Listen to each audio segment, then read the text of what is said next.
जय हिंद दोस्तों। आज हम बात करने वाले हैं क्लास 10th की फिज़िक्स की थर्ड पार्ट के बारे में। और इससे पहले हम दो वीडियो 10th का जो है पहला चैप्टर है प्रकाश का परावर्तन एवं अपवर्तन, इसके बारे में हम दो वीडियोज में इसके शुरुआत की कुछ चीज़ों के बारे में बात कर चुके हैं। अगर आप लोगों ने वो वीडियोज नहीं देखी हैं तो उनको पहले आप ज़रूर देखिए, ठीक है। तो पहले कल की वीडियो में हमने बात किया था प्रकाश की कुछ घटनाओं के बारे में बात किया था, और प्रकाश की कुछ घटनाएं जैसे परावर्तन, अपवर्तन, वर्ण विक्षेपण और जो पूर्ण आंतरिक परावर्तन के बारे में। और उसके बाद हमने बात किया था कि प्रकाश का परावर्तन क्या होता है। प्रकाश की परावर्तन के बारे में बताया था कि जब कोई भी प्रकाशिक किरण किसी चिकने तल पर टकराकर वापस उसी माध्यम में लौटती है तो इस घटना को प्रकाश का परावर्तन कहते हैं। परावर्तन के नियमों के बारे में हमने पढ़ा था। परावर्तन का नियम, पहला नियम था कि कोई आपतित किरण, परावर्तित किरण और आपतन बिंदु पर अभिलंब तीनों एक ही तल में होने चाहिए, और परावर्तन कोण का मान आपतन कोण के बराबर होना चाहिए। कोण I = कोण R, ये था दूसरा नियम, ठीक है। तो ये हो गया परावर्तन के नियमों के बारे में। इसके बाद हमने प्रतिबिंब के बारे में पढ़ा था कि जब किसी वस्तु से चलने वाली प्रकाशिक किरणें परावर्तन के पश्चात किसी दूसरे बिंदु पर जाकर वास्तव में मिलती हैं या मिलती हुई प्रतीत होती हैं तो इस दूसरे बिंदु को पहले बिंदु का प्रतिबिंब कहा जाता है। तो ये तो हो गया कल का रिवीजन। और इसके बाद हम पढ़ेंगे, आज हम पढ़ने वाले हैं दर्पण के बारे में। तो दर्पण यानी कि मिरर। दर्पण क्या होता है? दर्पण दो प्रकार का होता है। दर्पण पहला होता है समतल दर्पण, पहला होगा समतल दर्पण, समतल दर्पण। और जो दूसरा होता है वो होता है गोलीय दर्पण, गोलीय दर्पण। सामान्यतः जिसमें हम मुंह देखते हैं वो हमारा समतल दर्पण होता है। समतल दर्पण की वक्रता त्रिज्या अनंत होती है क्योंकि ये बिल्कुल सीधा होता है, तो इसकी जो वक्रता त्रिज्या होगी वो अनंत इनफाइनाइट होगी। लेकिन जो गोलीय दर्पण होता है ये इस तरह से होता है, इसकी कुछ ना कुछ वक्रता त्रिज्या होती है। जिस गोले का ये भाग होता है वहीं इसकी वक्रता त्रिज्या होती है, उसे गोले की त्रिज्या को वक्रता त्रिज्या कहते हैं। इसको अभी हम परिभाषाओं में पढ़ेंगे। तो ये होगा इसकी वक्रता त्रिज्या। और समतल दर्पण की वक्रता त्रिज्या अनंत होती है। तो समतल दर्पण हो गया। गोलीय दर्पण के बारे में हम बात करेंगे। गोलीय दर्पण जो है दो प्रकार का होता है। गोलीय दर्पण दो प्रकार का होता है। गोलीय दर्पण दो प्रकार का होता है। पहला जो होगा वो होगा अवतल दर्पण, अवतल दर्पण। और जो दूसरा होगा वो होगा उत्तल दर्पण, उत्तल दर्पण। तो ये होगा गोलीय दर्पण। गोलीय दर्पण दो प्रकार का होगा, अवतल दर्पण और उत्तल दर्पण। अवतल दर्पण क्या होता है? अवतल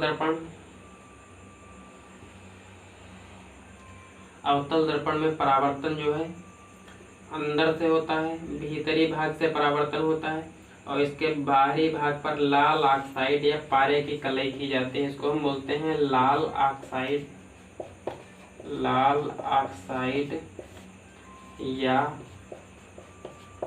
पारे की कलई। लाल ऑक्साइड या पारे की कलई होगी। और इसमें जो परावर्तन है अंदर से होते हैं, भीतरी सतह से परावर्तन होता है, और उभरी हुई सतह पर लाल ऑक्साइड या पारे की कलई की जाती है। वहीं उत्तल दर्पण में क्या होता है?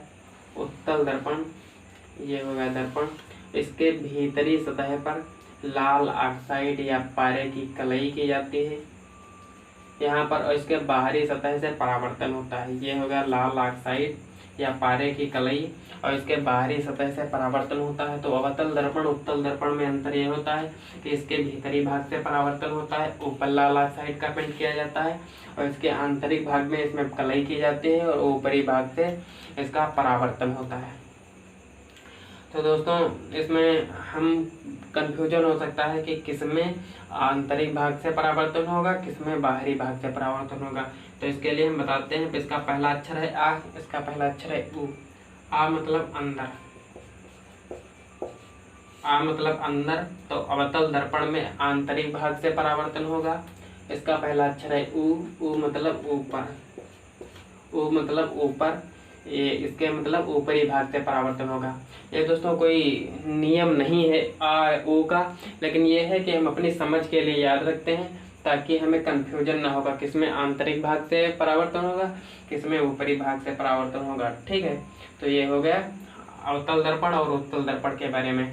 अब गोलीय दर्पण की परिभाषा हमें क्या देनी होगी। तो मान लो कोई खोखला गोला है, ये मान लो कोई खोखला गोला है, इसी खोखले गोले का काटा हुआ एक भाग होता है। मान लो इसको काट के अलग कर दिया गया, ठीक है, इसको काट के अलग कर दिया गया, तो इसका जो बचा हुआ ये भाग होता है यही गोलीय दर्पण होता है। तो जो है गोलीय दर्पण की परिभाषा हम कैसे देंगे। गोलीय दर्पण किसी खोखले गोले, कांच के खोखले गोले का काटा हुआ भाग होता है, इसे ही हम गोलीय दर्पण कहते हैं। गोलीय दर्पण दो प्रकार का होगा, अवतल दर्पण और उत्तल दर्पण। अवतल दर्पण में परावर्तन अंदर से होता है, उत्तल दर्पण में परावर्तन ऊपर से होता है। तो ये होगा गोलीय दर्पण के बारे में। अब हम पढ़ेंगे गोलीय दर्पण से संबंधित कुछ परिभाषाओं के बारे में।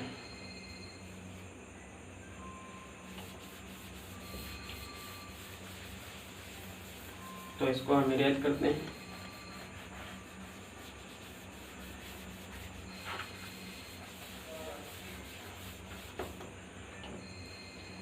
अब हम पढ़ेंगे गोलीय परिभाषाएं। ये इम्पोर्टेंट होगी आपके एग्जाम के दृष्टिकोण से, क्योंकि इसके 7-8 परिभाषाएं होंगी, उनमें से कोई ना कोई आपके एग्जाम में पूछी जा सकती हैं। तो पहले हम बात करते हैं, एक गोलीय दर्पण बनाएंगे। मान लो पहले हम एक गोला बनाते हैं इसे,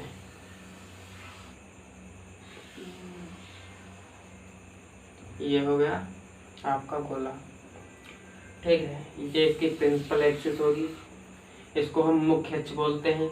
माना ये गोले का केंद्र है, ये सेंटर है गोले का, ठीक है।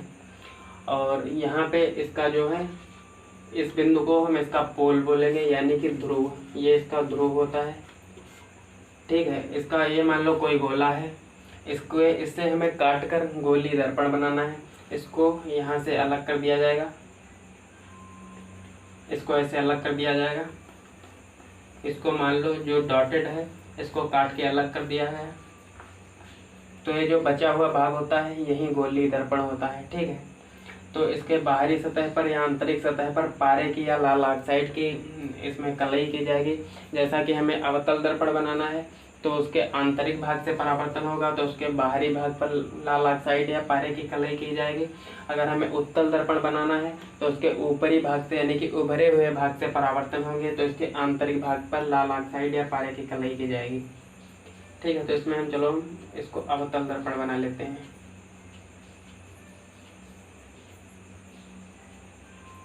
तो ये हो गया। और इसके बाद हम बनाएंगे ये जो इस गोले की त्रिज्या होती है, इसी गोले की त्रिज्या को वक्रता त्रिज्या कहते हैं। तो ये इस गोले की त्रिज्या है, रेडियस, इसको हम कैपिटल R से प्रदर्शित करते हैं, वक्रता त्रिज्या। ये हो गई आपकी वक्रता त्रिज्या। और दूसरा होता है इस गोले का जो केंद्र होता है, जिस गोले का ये रहता है गोलीय दर्पण, जिस गोले का भाग होता है उसी के केंद्र को वक्रता केंद्र कहते हैं। तो ये हो जाएगा वक्रता केंद्र।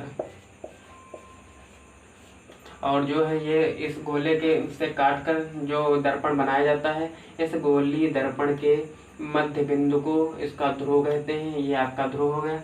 और ये जो है गोलीय दर्पण के ध्रुव और वक्रता केंद्र को मिलाने वाली जो रेखा होती है इसको मुख्य अक्ष कहते हैं, प्रिंसिपल एक्सिस कहते हैं। इसको हम बोलेंगे मुख्य अक्ष, मुख्य अक्ष कहते हैं। ये इसकी मुख्य अक्ष हो गई। और इसके कुछ और होंगे, इसका जो इसका यहाँ पे फोकस होता है वक्रता केंद्र और ध्रुव के बीचों बीच में इसका फोकस होता है। इसको हम कैसे निर्मित करेंगे कि जो है इसके मुख्य अक्ष के समांतर चलने वाली किरणें परावर्तन के पश्चात जिस बिंदु से होकर जाती हैं उसको इसका मुख्य फोकस कहा जाता है। ये आपका मुख्य फोकस हो जाएगा, ठीक है। अब हम समझ गए होंगे, इसको ध्रुव बोलते हैं। और ये मुख्य अक्ष के समांतर चलने वाली किरणें परावर्तन के पश्चात जिस बिंदु से होकर जाएंगे उसको फोकस कहते हैं, मुख्य फोकस कहते हैं। और दर्पण जिस गोले का भाग होता है उसकी त्रिज्या को वक्रता त्रिज्या कहते हैं।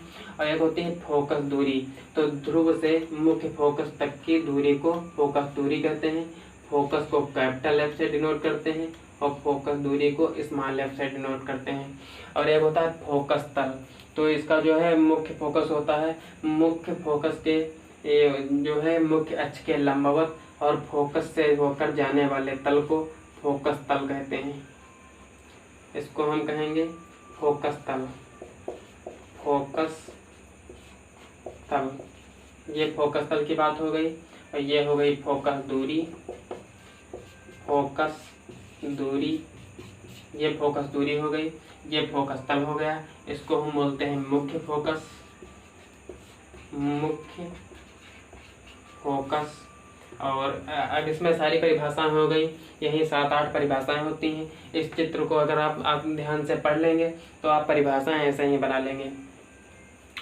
तो पहला हम बात करते हैं उस गोले के केंद्र को जिसका कि एक दर्पण भाग है उसको वक्रता केंद्र कहेंगे, वक्रता केंद्र कहते हैं। दूसरे नंबर पर आई वक्रता त्रिज्या, तो उस गोले की त्रिज्या को जिसका कि दर्पण एक भाग है उसको वक्रता त्रिज्या कहते हैं। मुख्य अक्ष, वक्रता केंद्र और ध्रुव को मिलाने वाली रेखा को मुख्य अक्ष कहते हैं। मुख्य अक्ष हो गई। ध्रुव के बारे में बात करेंगे। ध्रुव किसी दर्पण के मध्य बिंदु को ध्रुव कहते हैं। ठीक है, ध्रुव की बात हो गई। और फोकस दूरी होगी, तो ध्रुव से मुख्य फोकस तक की दूरी को फोकस दूरी कहते हैं। फोकस तल के बारे में बात करेंगे, तो फोकस तल से होकर जाने वाले तथा मुख्य अक्ष के लंबवत तल को फोकस तल कहते हैं। फोकस तल हो गया। और मुख्य फोकस की बात हम कर चुके हैं कि एक जो है मुख्य अक्ष है, मुख्य अक्ष के समांतर चलने वाली किरणें दर्पण से परावर्तन के पश्चात जिस बिंदु से होकर जाएंगी उसको हम मुख्य फोकस कहते हैं। तो ठीक है, ये चित्र अब हम मिटाते हैं और या फिर चित्र पड़ा रहने देते हैं और ऊपर हम एक एक परिभाषा आपको लिख के बताएंगे। पहला हो गया मानो वक्रता केंद्र। वक्रता केंद्र, वक्रता केंद्र क्या होता है? तो अभी ये है वक्रता केंद्र।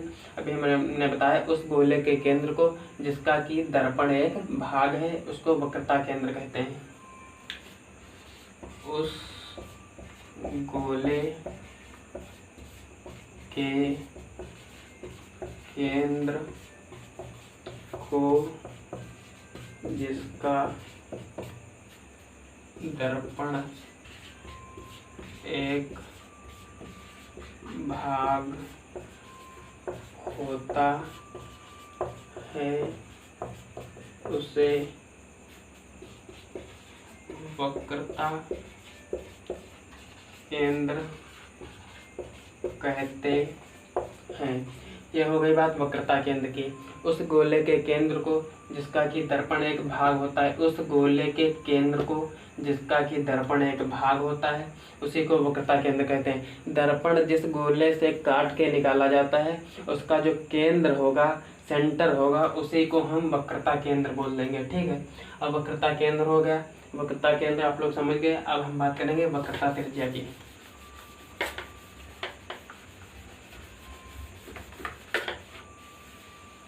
वक्रता केंद्र हो गया।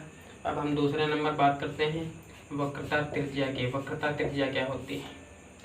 वक्रता त्रिज्या की, तो वक्रता त्रिज्या उस गोले की त्रिज्या को जिसका कि एक दर्पण भाग है वक्रता त्रिज्या कहते हैं। जिस गोले से काटकर दर्पण को बनाया जाता है उसी गोले की जो त्रिज्या होगी उसको वक्रता त्रिज्या कहेंगे और उस गोले का जो केंद्र होगा उसको वक्रता केंद्र कहेंगे। आसान से परिभाषाएं हैं, आप लोग आसानी से समझ सकते हैं।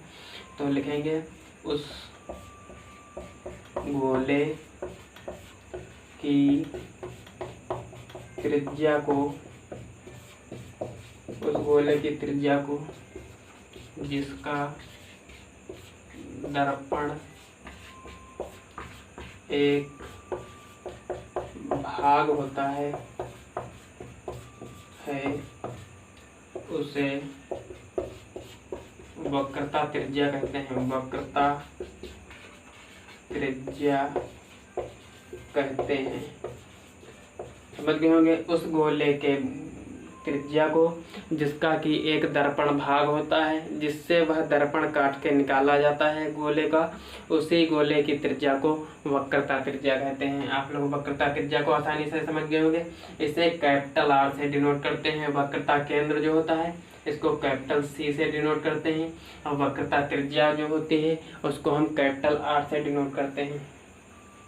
अब वक्रता केंद्र हो गया और वक्रता त्रिज्या भी हो गई। और तीसरा हम बात करेंगे अगली परिभाषा के बारे में।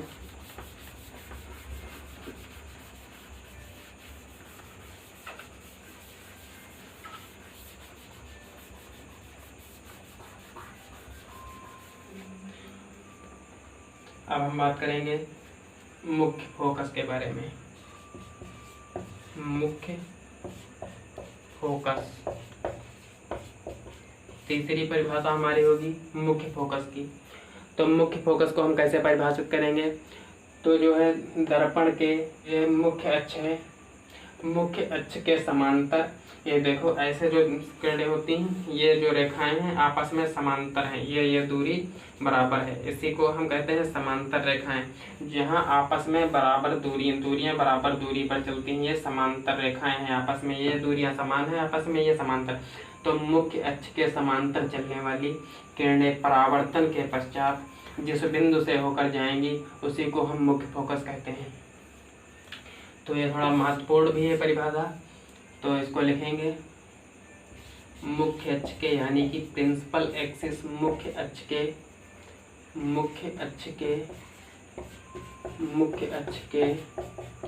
समांतर चलने वाली किरणें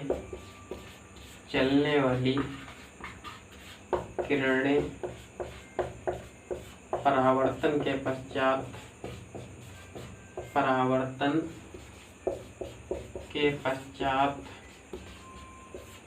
जिस बिंदु से होकर जाती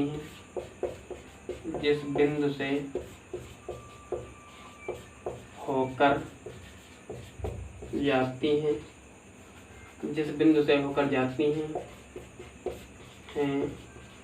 उसे मुख्य फोकस कहते हैं। मुख्य फोकस कहते हैं, उसे हम मुख्य फोकस कहते हैं। ठीक है, इसको हम समझ गए होंगे कि मुख्य अक्ष के समांतर, ये हो गई आपकी प्रिंसिपल एक्सिस, इसके समांतर चलने वाली किरणें परावर्तन के पश्चात जिस बिंदु से होकर जाएंगी उसे ही हम मुख्य फोकस कहेंगे। मुख्य फोकस को कैपिटल एफ से डिनोट करते हैं। तो ये हो गई मुख्य फोकस की परिभाषा। और अगला हम बात करेंगे फोकस दूरी के बारे में। ये हो गया मुख्य फोकस। अब हम बात करेंगे फोकस दूरी। फोकस दूरी क्या होती है? ये हो गई आपकी चौथी डेफिनेशन। मुख्य फोकस की बात कर ली हमने, अब हम बात करेंगे फोकस दूरी के बारे में। फोकस दूरी क्या होती है? तो दर्पण के ध्रुव से मुख्य फोकस तक की दूरी को दर्पण की फोकस दूरी कहते हैं। दर्पण के ध्रुव से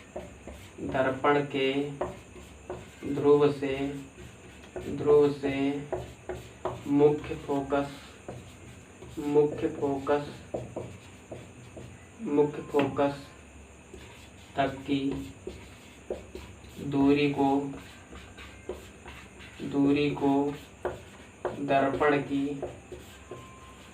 की फोकस दूरी कहते हैं। फोकस दूरी कहते हैं। दर्पण के ध्रुव से मुख्य फोकस तक की दूरी को दर्पण की फोकस दूरी कहते हैं। यह दर्पण का ध्रुव है और ये इसका मुख्य फोकस है। इसके बीच की जो दूरी होगी उसी को दर्पण की फोकस दूरी कहेंगे। और दर्पण की फोकस दूरी को स्मॉल एफ से डिनोट किया जाता है। ये हो गया दर्पण की फोकस दूरी। इम्पॉर्टेंट है, महत्वपूर्ण परिभाषा है, आपके बोर्ड एग्जाम के दृष्टिकोण से महत्वपूर्ण परिभाषा है, इसको हम जरूर याद करेंगे। दर्पण के ध्रुव से मुख्य फोकस तक की दूरी को दर्पण की फोकस दूरी कहते हैं। इसे स्मॉल एफ से डिनोट करते हैं। ठीक है, फोकस दूरी को मिटाते हैं।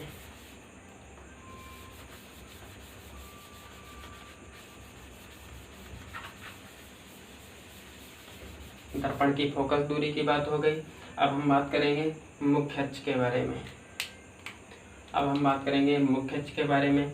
पांचवी जो आपकी डेफिनेशन है उसको कहेंगे मुख्य अक्ष। मुख्य अक्ष के बारे में, तो मुख्य अक्ष क्या होती है? ये आपकी प्रिंसिपल एक्सिस है। मुख्य अक्ष को कैसे परिभाषित करेंगे? मुख्य अक्ष को परिभाषित करने के लिए दर्पण के वक्रता केंद्र और ध्रुव को मिलाने वाली रेखा को दर्पण की मुख्य अक्ष कहते हैं। तो लिखेंगे दर्पण के वक्रता केंद्र और ध्रुव, वक्रता केंद्र और ध्रुव को मिलाने वाली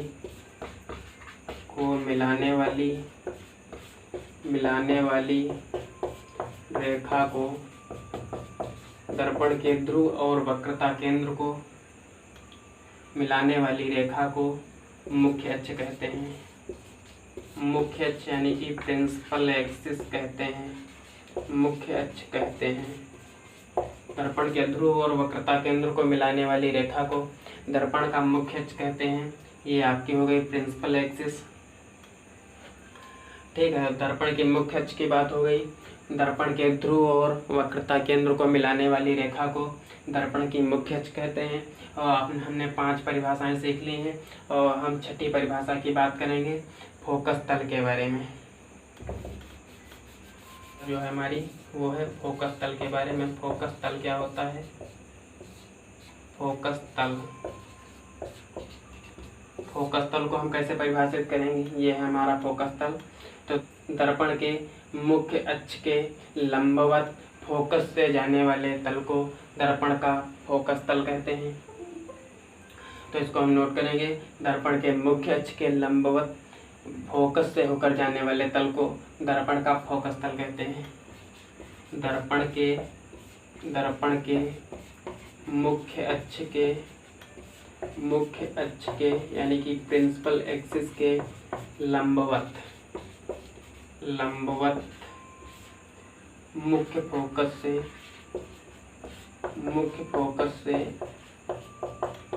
मुख्य फोकस से होकर जाने वाले तल को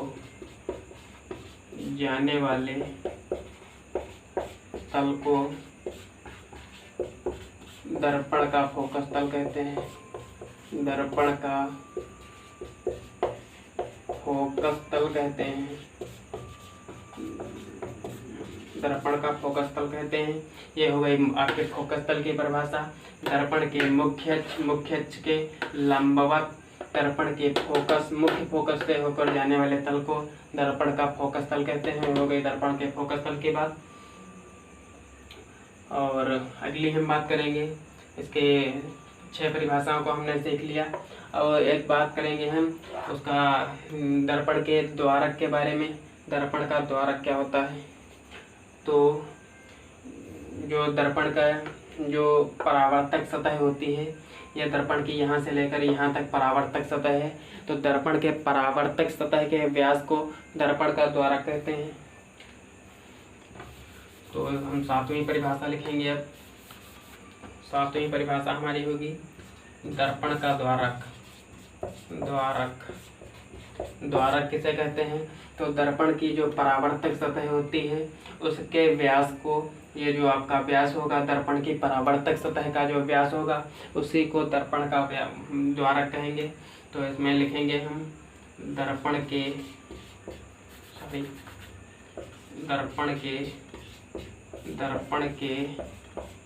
परावर्तक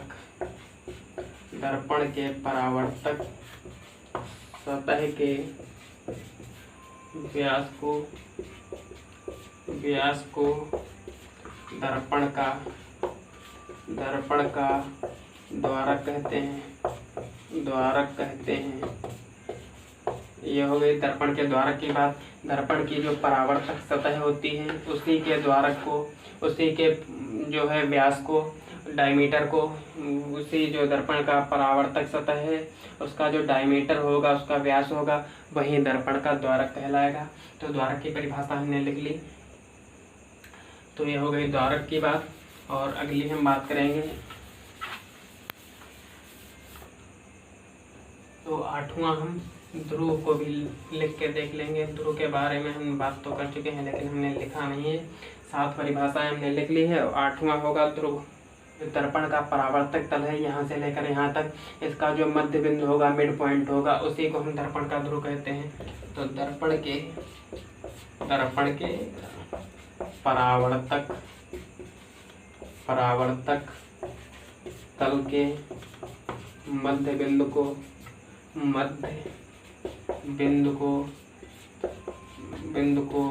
दर्पण का ध्रुव कहते हैं। तो ये हो गई दर्पण से संबंधित महत्वपूर्ण परिभाषाएं। सारी परिभाषाएं हो गई। तो दर्पण से संबंधित परिभाषाओं में आपने देखा कि अगर हम रटने को आएंगे तो हम 8 परिभाषाएं हमें रटने पड़ेंगी, लेकिन ये चित्र अगर हम दिमाग में बैठा लेते हैं तो सारी परिभाषाएं इससे देखकर ही हम लिख लेंगे। तो एक बार मैं फिर से आपको इन परिभाषाओं के बारे में बताएंगे। तो ये हो गया कोई गोला, किसी गोले से काटकर इस जो है दर्पण को बनाया जाता है, ठीक है। तो उस गोले के केंद्र को, जिसका कि एक दर्पण भाग है, ये दर्पण जिस गोले से काटकर बनाया जाता है, उसी का जो केंद्र होता है उसको हम वक्रता केंद्र बोलते हैं। और उस गोले की त्रिज्या को, जिसका कि एक दर्पण भाग होता है, उसकी त्रिज्या को हम वक्रता त्रिज्या कहते हैं। जो ये दर्पण जिस गोले से काटकर बनाया गया है, उसकी जो रेडियस होगी, उसकी जो त्रिज्या होगी, उसी को हम वक्रता त्रिज्या कहते हैं। दर्पण के परावर्तक तल होता है, जितनी दूरी से दर्पण में परावर्तन होते हैं, जितने बिंदु मिड पॉइंट होगा, उसी को हम दर्पण का ध्रुव कहते हैं। और सारी दूरियां जो है दर्पण में मापी जाती हैं, जो भी दूरियां वो दर्पण के ध्रुव से मापी जाती हैं, इसको आधार मानकर नापी जाती हैं। यहीं से दूरियां इसकी सारी मापी जाएंगी। तो दर्पण के ध्रुव की बात हो गई। अब हम बात करेंगे फोकस के बारे में। ये है मुख्य फोकस के बारे में। तो ये आपकी हो गई प्रिंसिपल एक्सिस, मुख्य अक्ष। तो मुख्य अक्ष के समांतर चलने वाली किरणें परावर्तन के पश्चात जिस बिंदु से होकर जाएंगी, मुख्य अक्ष को जिस बिंदु पर काटेंगी, उसी को हम दर्पण का मुख्य फोकस कहते हैं। अब हम बात करेंगे फोकस दूरी के बारे में। फोकस दूरी क्या होती है? तो फोकस दूरी के बारे में हमने क्या बताया था? दर्पण के ध्रुव से मुख्य फोकस तक की दूरी को दर्पण की फोकस दूरी कहते हैं। दर्पण की फोकस दूरी को स्मॉल f से डिनोट करते हैं, लेकिन दर्पण का जो मुख्य फोकस होता है उसे हम कैपिटल F से डिनोट करते हैं, ठीक है। ये हो गई फोकस और फोकस दूरी की बात। अब हम बात करेंगे फोकस तल की। फोकस तल किसे कहते हैं? तो दर्पण का जो है मुख्य अक्ष के लंबवत, ये आपकी मुख्य अक्ष हो गई, मुख्य अक्ष के लंबवत और मुख्य फोकस से होकर गुजरने वाले तल को दर्पण का फोकस तल कहते हैं। ये हो गई फोकस तल की बात। अब हम बात करेंगे मुख्य अक्ष की प्रिंसिपल एक्सिस क्या होती है। तो दर्पण के वक्रता केंद्र और ध्रुव को मिलाने वाली रेखा को, जब हम दर्पण के वक्रता केंद्र और ध्रुव को मिलाएंगे तो ये जो लाइन खींचेंगे, इसी को हम मुख्य अक्ष कह देंगे। इसी को हम मुख्य अक्ष कहते हैं, ठीक है। और अब हमने सारी परिभाषाएं सीख ली। अब एक बचा है द्वारक। तो द्वारक दर्पण का जो है, जो दर्पण की परावर्तक तल होता है, परावर्तक सतह है, उसके जो डायमीटर होता है, उसी के व्यास को हम दर्पण का द्वारक कहते हैं। ये 8 परिभाषाएं हमने चित्र के माध्यम से सीख ली, इसीलिए हमने चित्र बनाकर आपको सारी एक एक परिभाषाएं लिखकर बता दिया, ताकि आप हर परिभाषा को चित्र में देखकर भली भांति याद कर लें, ताकि आपको रटने की आवश्यकता ना पड़े, आप समझकर ही सारी परिभाषाएं लिख लें। तो ये तो हो गई आज की बात। और आगे अगले वीडियो में हम दर्पण के प्रतिबिंब बनाने के नियमों के बारे में हम बात करेंगे। और ये हो गया आपका तीसरा पार्ट। आशा करते हैं आप लोगों को चीज़ें समझ में आई होंगी। अगर वीडियो अच्छा लगा है तो लाइक करें, कमेंट करें और कमेंट में ज़रूर बताएं आपको वीडियो कैसा लगा, और अपने दोस्तों के साथ शेयर करें। चलिए मिलते हैं आपको चौथे पार्ट में। आज के लिए इतना ही, धन्यवाद।